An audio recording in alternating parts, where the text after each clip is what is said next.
understand how the LAPD works. Like really understand it. Yeah, get into the nitty-gritty. A real deep dive. Exactly. That's what we're doing today. We're going deep into Volume 2 of the LAPD manual. The one that lays out how the whole department is structured. All the organizational stuff. By the end of this, You'll practically be an LAPD expert. you'll know the ranks, the hierarchy, and How it all functions day to day. Okay, so first things first. Where does the LAPD even get the authority to, Be the LAPD. Exactly. Like, what gives them the power? Well, it all starts with the California State Constitution. Right, the big one. Yeah, and it specifically says that cities, like Los Angeles, Can have their own police department. exactly. Article X1, Section 5B, if you want to look it up. So that gives LA the power, but Then the city charter comes in, the city charter. and that's where it gets really interesting. Okay, so how does that work? The charter lays out the LAPD's role, powers, everything. Like, that's a whole rule book just for them. That's a lot of rules. Oh, yeah, very detailed. For example, it says that the LAPD's main job is to enforce the law. Makes sense. That's what police do. Right, but think about what that actually means. It's everything. From parking tickets Yeah, to... Like, serious federal crimes. Wow, that's a huge range. Massive responsibility. Okay, so we've got the Constitution and the Charter. The foundation, the legal basis. But who's actually in charge? I always think of the chief of police. The chief, yeah, they're at the top. But how are they chosen? It can't just be like... The mayor picks their friend or something. Exactly. Right, there's a whole process. Oh, I bet it's complicated. Very much so. Lots of checks and balances to make sure the right person gets the job. So who's involved? Well, it starts with the city's personnel department. Okay. They work with the police commission. Now who are they again? It's a civilian board that oversees the LAPD, make sure they're doing things right. Got it. So they're involved. Big time. Together, they come up with a list of candidates. Qualified people who could be chief. Exactly. Then they give that list to the mayor. And the mayor gets to choose. Well, not quite. They pick their favorite. From the list. Right, but then the city council has to approve that choice. So everyone gets a say. It's a very deliberate process. I guess that makes sense, considering how important the job is. Oh yeah, incredibly important. And there's another interesting detail. The chief only serves a 5-year term. 5 years. And they can only be reappointed once. So 10 years max, no matter what. Keeps things moving. Fresh perspective. Okay, but the LAPD is way more than just the chief, right? There's got to be a whole structure below them. You are absolutely right. There's this whole ranking system, Yeah. a hierarchy with tons of levels. More ranks than I can even imagine. Probably. It can get pretty complicated. So break it down for me. Who's below the chief? Okay, so right below the chief, you've got Deputy Chief II, then Deputy Chief, Okay. then Commander, and after that comes Captain. Captain. But even within Captain, there are levels. Yeah, there's Captain III, Captain II, and Captain I. Wow, so it's like a ladder. Exactly. Then you have Lieutenant, also with multiple levels, then Sergeant and Detective. And at the bottom. You've got the police officer rank, but even that has levels based on experience. So it's super detailed. Very much so. And it's not just about who gives orders. What else is it about then? Remember how the LAPD has all those responsibilities? From parking to terrorism? Yeah, it's a lot. Well, this ranking system reflects that. As officers move up, they often specialize. Oh, I see. So like some focus on investigations, others on SWAT. Exactly. Each rank has its own specific duties and expectations. So it's like a career path, but you can choose your specialty as you climb. You got it. And that specialization is part of how the LAPD is organized as a whole. It's not just a random bunch of cops. No, it's highly structured, like a giant corporation. Okay, that makes sense. So how does it all fit together? How is the LAPD actually organized? Well, they use specific terminology for each level. At the very top, you have the entire department. The whole LAPD. Right. Then, within the department, there are different bureaus. What are those focused on? Broad areas, like operations, investigations, or support services. Okay. Then, under each bureau, you have groups, which are even more specialized. More and more specific. Exactly. And then you have areas which are responsible for specific parts of the city. So like mini police departments for different neighborhoods. That's a good way to think about it. Yeah. And here's a fun fact. Okay, I love fun facts. They actually call these areas community police stations when they're talking to the public. Really? Why is that? I guess area sounds kind of... Impersonal. Yeah, a little intimidating. Community police station is friendlier. Definitely. So yeah, same thing, different name depending on who they're talking to. Okay, that's interesting. What's below the areas? Below areas, you've got divisions, then sections, then units. More and more specialized as you go down. Exactly. And at the very bottom, you have details, Details. Okay. like a Russian nesting doll of police organization. Wow. That's a lot to take in. It is a pretty complex structure. So it's clear that the LAPD is much more than just officers on patrol. There are all these specialized units for different things, right? Absolutely. That's what we'll dive into next. The specialized units are where it gets really interesting. Okay, so let's get to it. What are some of the units the LAPD has? Well, we can start with the Office of Special Operations. That's where you find some of the most highly trained units. The ones we see in movies. Exactly. Like the Counterterrorism Group. Oh, wow. That sounds intense. It is. They handle preventing and responding to acts of terrorism in Los Angeles. I can only imagine the training for that. It's incredibly rigorous. Hostage rescue, bomb disposal, all kinds of stuff. They must be constantly preparing. Oh, yeah. Drills, simulations, working with the FBI, Homeland Security, the whole 9 yards. Sounds like the ultimate test of your policing skills. It definitely is. And then there's the Air Support Division. Those are the folks with the helicopters. Yeah, the helicopter units. I always wonder what exactly they do. You'd think it's just flying around looking for crime. Right. But it's way more than that. They provide aerial support to ground units, surveillance, pursuit assistance, all sorts of stuff. So they're like eyes in the sky for the whole LAPD. Exactly. Plus, they help with emergencies, like wildfires or earthquakes. Oh, wow. I hadn't thought of that. They play a vital role in all kinds of situations. Yeah. And those pilots are incredibly skilled, flying in tight spaces, dangerous conditions. Yeah, that takes a lot of talent. For sure. Now let's talk about transit services. They might not sound as exciting as counterterrorism or helicopters. But they're important, right? Oh, absolutely. They're responsible for policing LA's entire public transportation system. Buses, subways, everything. Everything. It's a huge responsibility considering how many people use public transit every day. Yeah, I bet they deal with all sorts of things. They do. Fare evasion, vandalism, but also more serious crimes like robberies and assaults. And I guess they're involved in counterterrorism, too. Right. Public transportation is a potential target, so they have to be vigilant. It's a bigger job than it seems at first. Definitely. Now let's shift gears and talk about the Office of Support Services. Okay, support services. What do they handle? They're the ones who keep the LAPD running behind the scenes. Everything from managing the budget to training new officers. The unsung heroes? You could say that. They handle things that most people don't even think about. Like what? Give me some examples. Well, there's the fiscal group. They manage the LAPD's budget, which is over $3 billion a year. $3 billion. Wow. Yeah, it's a lot of money.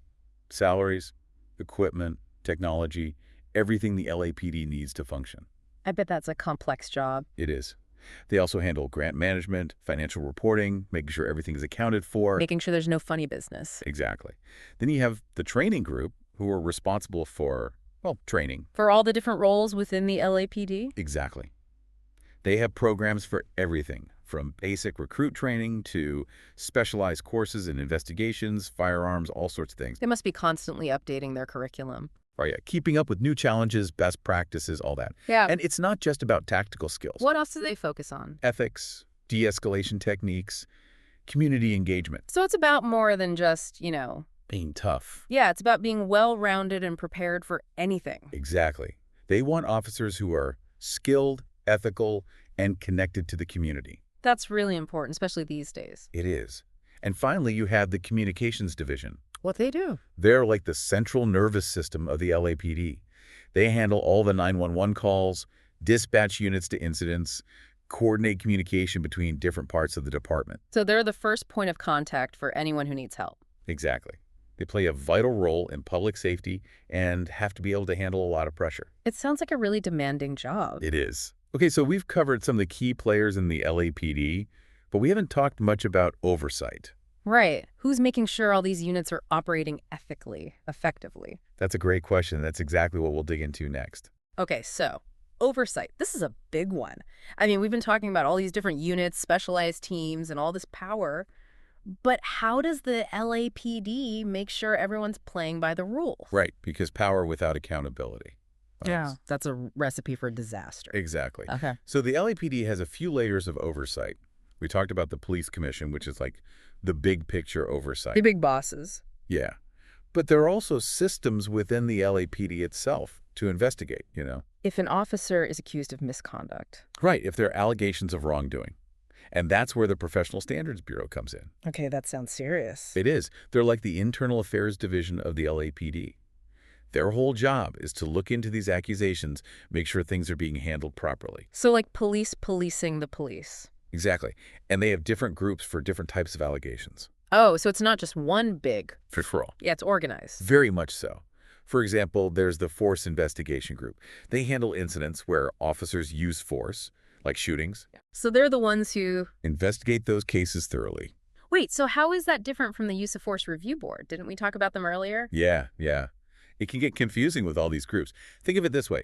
The Force Investigation Group does the initial investigation, gathers evidence, interviews everyone, tries to piece together exactly what happened. Like detectives, but for the police. Right. And then their findings go to the Use of Force Review Board.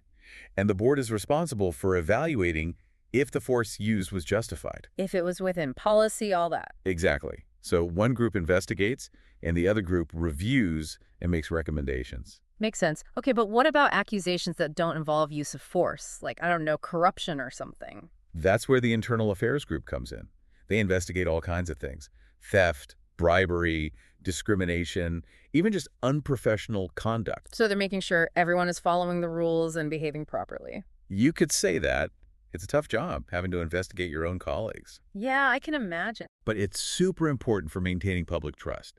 You have to hold everyone accountable. Absolutely. What happens if they actually find an officer guilty of misconduct? Like, what are the consequences? Well, it really depends on how serious the offense was. It's not just a slap on the wrist every time. No. It could be a reprimand, suspension, even termination in some cases. So they take it seriously. They do. They know that even a few bad officers can really damage the reputation of the whole department and erode that public trust we were just talking about. Right. It makes everyone look bad. Exactly. Okay, so we've talked a lot about the internal workings of the LAPD, but what about their relationship with the community? Yeah, because ultimately they're supposed to be serving and protecting the people. Right, and that's a huge part of modern policing. The LAPD actually has a whole division for community outreach and development. Their goal is to build those relationships with residents, business owners, community organizations, everyone. So it's not just about showing up when something bad happens. Exactly. It's about proactively engaging with the community. They organize events, attend community meetings, they participate in neighborhood watch programs. Anything they can do to build trust, open lines of communication. That's it. They want to be more than just enforcers. They want to be partners in building a safer and healthier community. That's a good way to put it. Partners, not just enforcers. Right, because effective policing relies on trust and collaboration. You can't just show up when there's a problem. You have to be present, build those relationships beforehand. That makes a lot of sense. And that's what they're trying to do. All right, so let's talk oversight. I mean, it's one thing to have all these specialized units and all this organizational structure, but who's making sure it's all working as intended? Who's keeping everyone honest, right? Exactly. Like, how does the LAPD ensure accountability? Well, we've talked about the police commission, which has that broad oversight authority, but the LAPD also has a bunch of internal mechanisms to investigate potential misconduct. Okay, so like if an officer is accused of doing something wrong. Right, that's where the Professional Standards Bureau comes into play. They're the Internal Affairs Division of the LAPD. So their whole job is... Investigating those kinds of allegations, yeah. So it's not just about external oversight. There are people within the LAPD who are responsible for, like, policing the police. Exactly. And they take that responsibility seriously. The Professional Standards Bureau is divided into all these specialized groups, depending on what kind of allegation it is. So give me an example, like who handles cases where officers used force? That would be the Force Investigation Group. Okay. And they investigate those incidents thoroughly. Wait a minute, is that different from the Use of Force Review Board? Ah, yes. It's easy to get those mixed up. Yeah, there are a lot of boards and groups and things. It gets confusing. It does. Think of it this way. The Force Investigation Group, they're the ones who actually conduct the investigation. They gather evidence, interview witnesses, all of that. They figure out what happened. Right, and then their findings are presented to the Use of Force Review Board, who actually evaluate whether the use of force was justified or not. So one group investigates, the other reviews and makes recommendations. Exactly. It's a system of checks and balances. That makes sense. Okay, but what about situations where the allegation doesn't involve force? Like if an officer is accused of corruption or something. Those cases are handled by the Internal Affairs Group. Okay. They investigate everything from theft or bribery to discrimination, harassment, even just conduct that's, unprofessional. So they're like the ethics police of the LAPD, making sure everyone's on their best behavior. Yeah, you could say that. It's not an easy job investigating your own colleagues, I can imagine. but it's absolutely crucial to maintaining public trust and ensuring the integrity of the department as a whole. Absolutely. What happens if an officer is found guilty of misconduct? Like, what are the consequences? Well, it depends on the severity of the offense. It could range from something like a reprimand or suspension all the way up to termination. So it's not just a slap on the wrist. No, the LAPD takes misconduct very seriously. They understand that even a few bad apples can damage the reputation of the entire department and erode public trust. Makes sense. They want to make sure that people trust them. Exactly. Trust is essential. Okay, so we've talked a lot about the internal workings of the LAPD, but what about their relationship with the community? How do they engage with the people they're supposed to be protecting? That's a really important aspect of policing, and the LAPD actually has a whole division dedicated to just that, community outreach and development. And what do they do? Their whole goal is to build relationships with the community, with residents, business owners, community organizations, everyone. So it's about more than just responding to crime after it happens. Right. It's about proactively engaging with the community, organizing events, going to community meetings, participating in those neighborhood watch programs, all of that. Building those connections. Exactly. And they recognize that being present in the community and building those relationships is crucial for effective policing. It's like they're trying to be more than just enforcers, but actual partners in creating a safer environment for everyone. That's the goal. This has been so informative, honestly. I feel like I have a much deeper understanding of how the LAPD operates now. Me too. But I also feel like we've only scratched the surface. There's still so much more to learn about the department, its history, the challenges it faces. Definitely. And that's what's so fascinating about this, right? There's always more to explore. Exactly. The key takeaway for our listeners is that the LAPD is a complex organization. It's not just about chasing bad guys. It's about building trust, serving the community, constantly striving to improve. Well said.